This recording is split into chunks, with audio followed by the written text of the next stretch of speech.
Sir this way。喂，好耐冇拍澳門片啊！早幾年咧拍過幾集澳門片嘅，其實澳門個情況都唔係好變，可以睇翻之前嗰幾條片。2026年嘅年中啦，究竟有啲咩地方可以值得推介下，或者有啲咩地方可以同大家探討下呢？事不宜遲，馬上去片。第一間一定要介紹嘅就係呢間巷弄咖啡。位於官也街嘅上面啦，鋪頭都大約可以坐10幾人左右啦，餐牌都幾多選擇嘅。首先嗌咗2杯嘢飲啦，我個人咧就比較中意飲生椰拿鐵嘅，因為奶味同埋椰味都好平衡啊。小弟要大推呢個 Egg Benedict， 個蛋味非常之濃郁，好好食，個麵包外脆內軟。個麵包同麥味呢兩件事加埋呢，哇，好好食真係。但係唯一有少少嘅遺憾地方呢，佢個 Egg Benedict 個醬呢就顯得好似普通咗少少。之後呢就叫咗一個 Carbonara 啦嘅意式大管粉，al dente有基本啦。蛋黃醬呢，我個人係覺得濃郁過 Egg Benedict 嘅。豬面肉呢就鹹香鬆脆，入口即溶。好好食。第3樣我哋叫嘅嘢食就係法式吐司。本身個吐司呢個奶油味呢，我個人覺得都少少重嘅。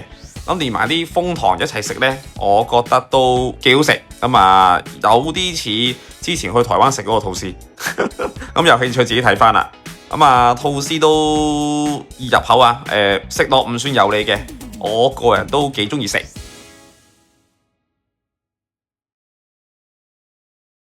食完嘢，我哋行呢個石排灣郊野公園睇動物。地方都算好大，有郊遊徑嘅，但係今次冇行到。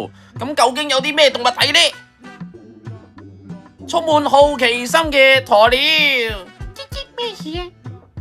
一堆悠哉嘅紅蝦，哥哥，充滿活潑好動嘅長臂猴，好鬼中意食嘢嘅松鼠猴，玩緊木嘅猿猴，唔知發緊吽哣嘅動物，瞓緊覺嘅小熊貓。喺呢個馬騮咧，好搞笑喎！喺外圍睇嘅啫喎，就咁望住個玻璃睇，即係唔使入場睇。馬騮咧就係睇外圍個玻璃。未睇完，呢個郊野公園嘅重頭戲就係澳門大熊貓。有2隻熊貓，開開同埋心心。環境都幾企理嘅。熊貓都相當之活潑，係咁打關鬥嘅喎，睇下，咁樣。佢嗌嘅唔係我嗌嘅。食個嘢先，沖埋個涼。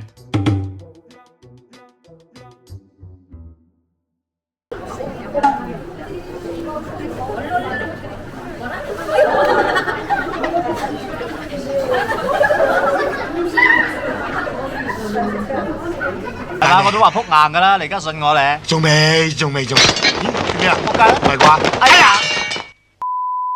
整體嚟講咧，我覺得澳門熊貓係好睇過香港熊貓嘅。首先咧，我今日嚟拍片嘅日子咧係復活節嘅第4日上下啦，唔係好多人。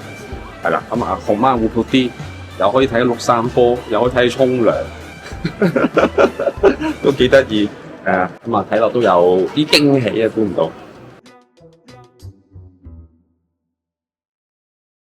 睇完動物之後呢，我哋去呢間好多人討論過嘅利軒冰室 High 個 Tea 先。我哋嗌咗咖啡啦，同埋奶茶。奶茶就奶味重，比較絲滑。然後我哋嗌咗呢個蔥花蛋治。上菜嘅時候呢，佢準備咗手套俾我哋。個多士呢，佢戒咗刀，夾咗個牛油落去，增加個口感啦。蛋就幾滑嘅，蔥花都算幾香，但係冇想象之中咁驚豔。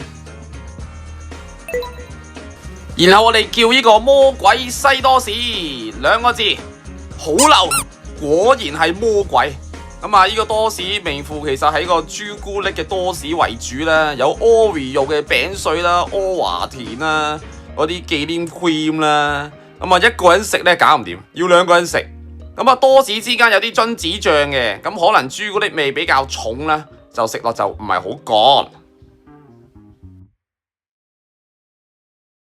去到夜晚啦，當然要食個葡國餐啦。咁今次咧為大家試服呢一間佩德羅葡國餐。咁啊，門口有啲餐牌都幾吸引下人啦。首先就嗌兩杯飲品啦，分別係摩希多同埋呢個椰子咖啡。咁啊，我飲椰子咖啡嘅，咁啊正常發揮啦。摩希多就酸酸味味咁啦。香蒜油漬蝦球有少少燶，冇乜蝦味，蒜香味係有嘅，有啲失望。然後就叫呢個燒豬肋骨配沙律，咁啊都幾大件嘅，咁啊食落酸酸味味啦吓，咁啊骨肉都算分離，係啦，沙律就正常發揮，咁啊成餐飯比較好食嘅一碟餸啊。第三碟餸，葡國雞配農夫大包，好大個包，麵包就非常之脆，聽聲都聽得出啦。咁啊，店員會幫我哋分絲啦，唔係，咁啊剪開個麵包啊，方便食啦。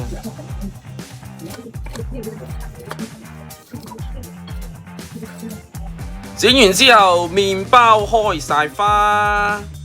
咁啊，都幾方便食啊！咁啊，麵包外脆，都內軟嘅。咁啊，葡國雞就感覺就似大家樂嘅升華版。咁啊，都冇乜特別，冇乜 comment。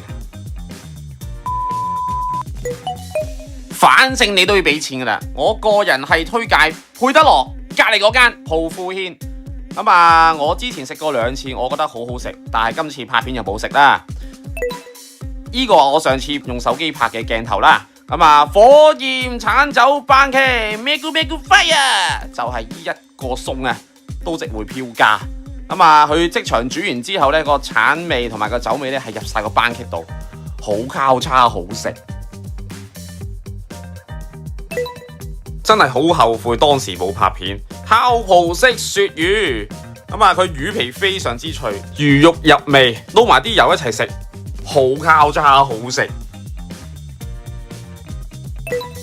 葡式海鮮飯4個字，融為一體，海鮮同埋飯味道嘅結合，冇嘢好講，好好食。好，我哋今次澳門之旅就到咗尾聲啦，我哋下一條片再見，拜拜。